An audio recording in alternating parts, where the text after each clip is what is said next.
Assalomu alaykum, yana bir bor hurmatli o'quvchilar. Bugungi darsimiz ikkinchi dars, ikkinchi qism bot fazer bilan ishlash va bot fazerda описание, about, ya'ni description va yana botni sozlash, ya'ni rasm qo'yish, upakovka qilishgacha polniy o'rganib olamiz. Demak, biz botimizni yaratdik. Kodlarsiz bot yaratish.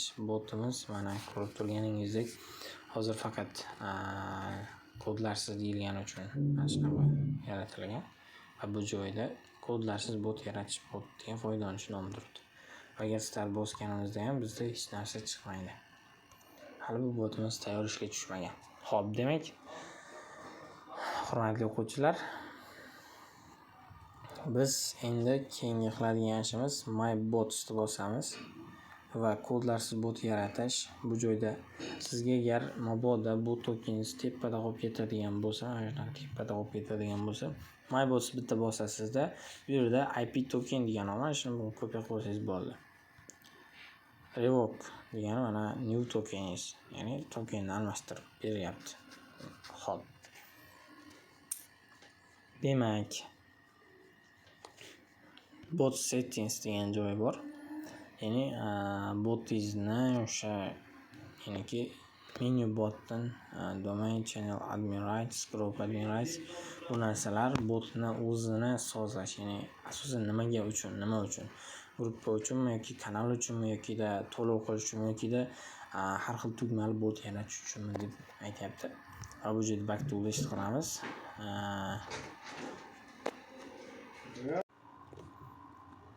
Hurmatli o'quvchilar, demak, bu joyimiz bot settings, bot sozlamalar, payments to'lov qilish, transfer ownership, choose reception. Biz demak bu joyga e'tibor beramiz va username o'zgartirish ekan. Xo'p, demak, delete botni o'chirish va back to list, orqaga qaytish. Edit bot qilamiz. Endi bu joyda ko'rib turgan bo'lsangiz, name kodlarsiz bot yaratish deyilgan. Xuddi mana shuni o'zi. Xo'p, about. Endi biz edit about qilamiz. Ya'ni bot haqida demak, bu joyga ovoz yozib olinadi. Assalomu alaykum. Hurmatli o'quvchi deymiz, masalan, bu botimizda siz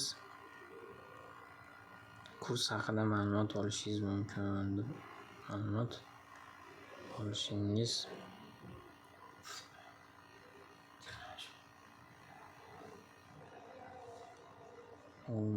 olishingiz mumkin deb qo'yamiz. Va yuboradigan bo'lsak, back to bot qilamiz, edit bot.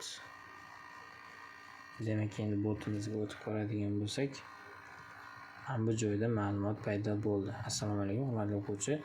Endi sizdan o'sha botga o'tganingizdan keyin описаниeni o'qiydi. Nima haqida, o'zi botdan nima olaman degan narsa mana shu joyda bo'ladi. Xo'p. Endi keyingisi description.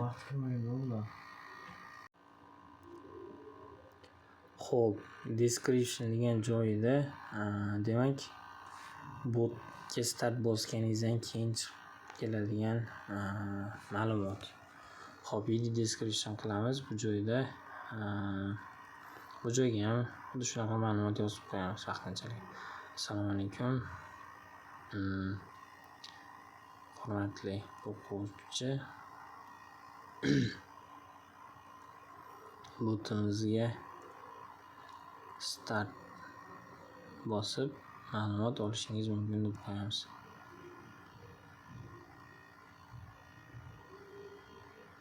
Nuqta qo'yamiz. Va bo'ldi. Back to bot list qilamiz. Edit bot. Va endi start bosadigan bo'lsak,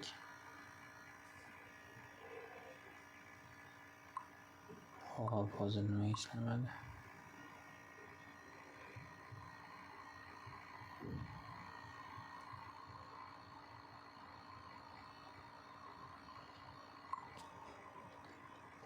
Xo'p, mayli. Bu botni hozir boshqa botga ulashishimiz kerak. Ulaganimizdan keyin bu narsalar chiqib keladi.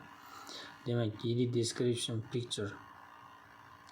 Ya'ni descriptionga o'sha rasm qo'yish, ya'ni rasm bilan ma'lumot chiqib keladi. Bu narsa bizga kerak emas.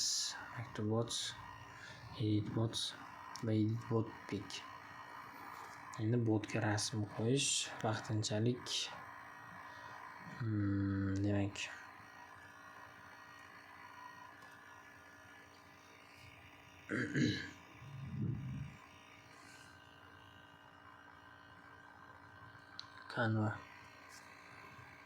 Canvadan tayyorlab turib bitta shablon olamiz, shuni qo'yib qo'yamiz. Xo'p. Har iloji bo'lsa, nasib qilsa shu Canva bo'yicha ham ozgina o'sha dars ko'rsatib beraman. Demak,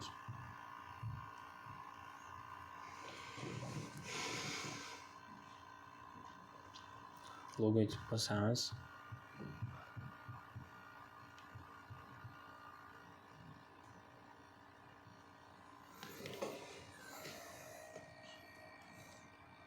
Xo'p, masalan mana bu joyda qaysi bir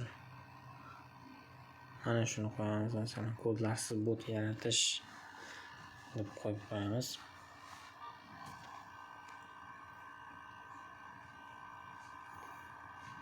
Bu endi bu narsani bilish uchun Photoshopni bilish shart emas, ya'ni dizayn, tayyor dizayn shunchaki o'zgartirib qo'ysangiz bo'ladi. Xo'p.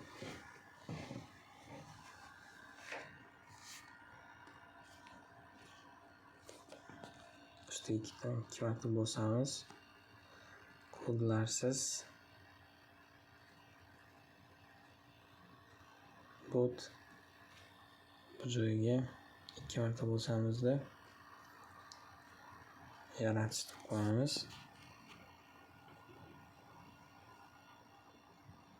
Xuddi mana shunaqa bot qo'yib qo'yaveramiz. Xo'p, yuklab olamiz.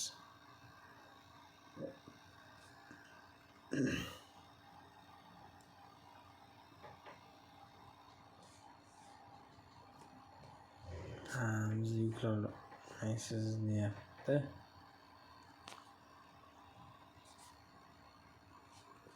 Shuning uchun bitta screenshot qilib olamizda, keyin yuklab qo'yamiz. Xo'p, qilib oldim. Ham oson yo'li premium bo'lsa ham. Xo'p. Edit bot pic. Bu joyga botni yuboramiz. Yubordik.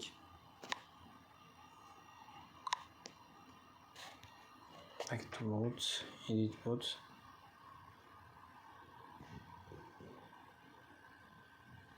Uzr do'stlar, boshqa botga rasm ketib qolibdi. Edit bot pic qilamiz.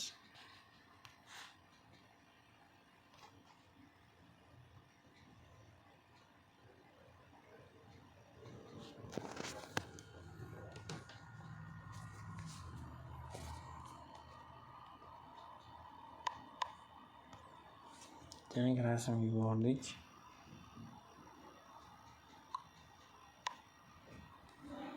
Va bo'ldi. Demak, yana edit bot qilamiz. Hamma narsa qo'yilgan. Uni description picture mana shu qo'yilmagan, faqat o'tadigan bo'lsak, ko'rib turganingizdek kodlarsiz bot yaratish degan narsa turibdi. Bu narsa aniq joylashtirib olinadi, o'lchamlarga qo'yilib. Bu bot nimalar qila oladi degan narsada o'sha bizda chiqdi. Assalomu alaykum hurmatli o'quvchi, bo'limdagi start bos ma'lumot olishingiz mumkin deb chiqdi. Demak, bizning botimiz tayyor. Endi bu botni mini bot va mini builder bot va Livegram bot orqali ko'rib chiqamiz va o'sha botlarga ulagan holda sizga botni to'liq ishlatib ko'rsatamiz. Keyingi darsimizda ko'rishguncha salomat bo'ling.